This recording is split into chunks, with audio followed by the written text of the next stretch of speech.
Alors, Théodore Monod et la théologie de la nature.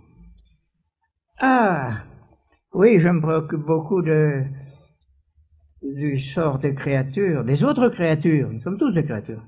Enfin, tous les êtres vivants sont des créatures. Et je me préoccupe beaucoup du sort des créatures qui ne sont pas des créatures humaines, mais dont nous sommes biologiquement les descendants ou les frères, etc. Nous faisons partie de la même création.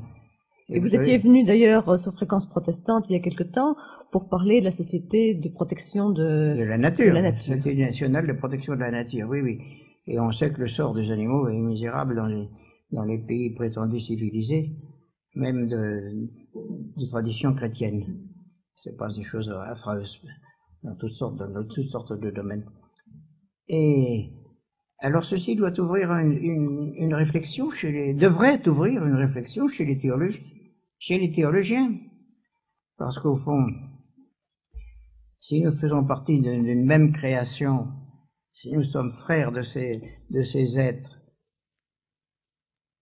différents de nous, mais associés à nous par leur physiologie, par leur anatomie, etc., nous avons probablement des devoirs envers eux. Alors je sais que l'orthodoxie traditionnelle n'a jamais eu le courage de s'intéresser au problème de la souffrance des bêtes. Mon père s'y est intéressé, Schweitzer s'y est intéressé, mais l'orthodoxie officielle s'y intéresse pas du tout. D'autant plus que les pères de l'Église, et puis tout ce qui a suivi, avaient cette idée singulière que l'animal avait été créé uniquement pour l'utilité ou pour le plaisir de l'homme. Ce qui prouvait d'ailleurs, d'abord, qu'ils ignoraient l'existence des dinosauriens ou des ammonites ou des trilobites, mais ça c'est pas leur faute, ils ne pouvaient pas savoir.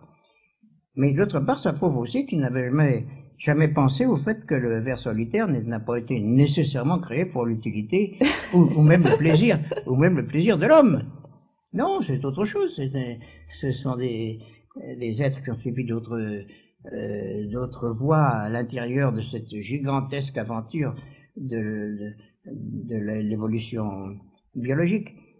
Alors, il serait peut-être temps d'introduire cette notion de créature vivante à l'intérieur de la pensée chrétienne.